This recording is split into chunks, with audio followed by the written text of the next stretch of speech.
I used to think family trips were stressful because traveling with kids was just hard. But somewhere between the rushed mornings, the cranky afternoons, and everyone melting down around dinner time, I realized I was doing it wrong. Not because I didn't plan enough, but because I planned like a childless adult. And once I fixed that, family travel stopped feeling chaotic and started feeling doable. And most parents tell me we plan everything. So why is everyone so miserable? Well, it's the invisible load that you can't see that's adding to it and contributing. Kids' energy crashes are happening. You're adding in on traveling hunger and usually heat. Most people travel to warm destinations and you're walking a ton of time to different locations and activities that you're not usually walking to. And then you're adding an overstimulation with your packed, busy schedules and all the fun and exciting things that you have planned. And that's when adults have the ability to push through, but kids don't have that ability to push through. And so that's when it comes out as crankiness, tiredness, temper tantrums, and just overall meltdowns. And honestly, we've had days where nothing went wrong, but the days just felt abnormally heavy. It wasn't like you could like pinpoint it, but you could just feel like everything just felt like a lot of pressure and just really heavy. And it wasn't just like an easy flow of happiness and joy. And family trips don't usually just fall apart from one bad moment. They fall apart from too many really good ideas stacked together on top of each other. And that's when I realized something that changed how we travel as a family. When you're planning a vacation or a trip as an adult, you're planning based on things that you want to see or things that you want to experience or do or be a part of. And that's normal. But kids don't necessarily have the same viewpoint and lens as us as adults, right? Kids experience trips based on how they feel during it and through that moment. And so the takeaway is that as adults, you're remembering the highlights and the main points, but kids are going to remember, they'll remember what they see, but overall, what's going to gauge their entire experience and their memory looking back is the pace. Was everything rushed? Was everything really like slowed down and enjoyable? They're gonna remember the mood. Was everybody cranky? Was everybody tired? Was everybody bickering back and forth? And the connection. Were we slowed down? Did we actually speak to one another? Were we just sitting behind our phone filming everything? What did they take back from this? They should take away positive things. So not just crankiness, okay, and not the connection. So these little things play a huge role in actually how your child experiences and their takeaway from your overall trip or vacation. And once I understood this, I stopped planning trips to almost impress myself and started planning trips that kids can actually enjoy. So by this, we now plan with our one main anchor activity, right? Which is going to be, usually we do this in the morning because that is when you have your highest energy level and it really works the best for the whole family. And then you have your one optional thing that you can do. And this is optional because it's only if your energy allows and everybody's moods are doing really well. It's not your must see, but it is something that can be on the back burner for if you opt to do it that day. Your protected rest window is an absolute must. You cannot skip it. That should probably be in the afternoons when you need to rest, you need downtime, maybe that's at the pool. And this is the flow that we now keep.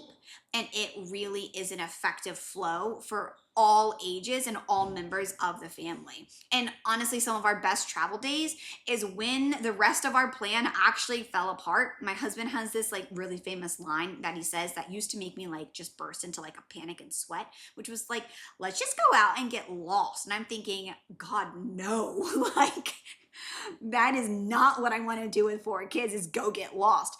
But doing that, relinquishing the control and realizing that this is what our family needs, we have wandered into the best parts of town, the cutest neighborhoods, the best restaurants, the most laid back, cool vibe cafes. And it's really, really worth the smaller discoveries that you didn't have planned. And so now you get to experience things without the added pressure. And that's when kids can really feel the most successful and you're less likely to have snapping moments from the parents because you're not rushed.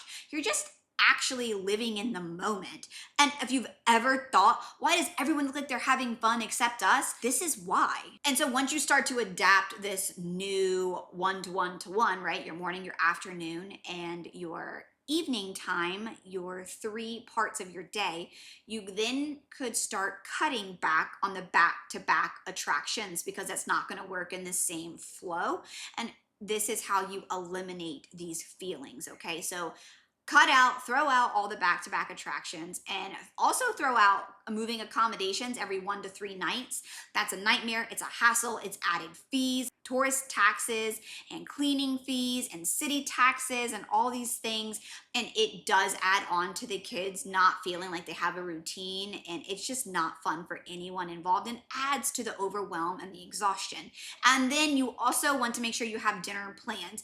If it's the 1 meal a day, it should be dinner. Breakfast and lunch are easier sort of on the go or at groceries or markets, but that last minute dinner decision when you've already spent the whole day and you're getting tired and everybody's got grumbling tummies, standing on the street corner and waiting to figure out where you're going at 6 p.m., believe me, it's a recipe for disaster and can be a little bit of tension, right, between husband and wife, and you just don't want that on your plate. So your just in case activities, you don't want them to become your obligations. The just in case activities is only for times that you feel like, hey, let's go do this. We're in a great mood. We're already out. We're close. We have enough capacity, everybody in our family, to go and do this. And we all want to do this and it would be enjoyable. That's when you can use your just in case activity, but do not turn your just in case activity into a must do and an obligation, because that's when you tip the scales into doing too much and people melting down. So just to be clear, right, your flex options are totally fine, but just make sure that when you have that flex time block or that flex activity, that it just doesn't like weigh too much onto you, and you know it's okay to either choose to do it or to skip it, and that all of these things are choices in your flex time and not added pressure onto you, because bored kids are not the problem. Overtired kids are. So instead of planning more, we tried something completely different and did it backwards, and it was so much better, because the goal is not to see everything, okay?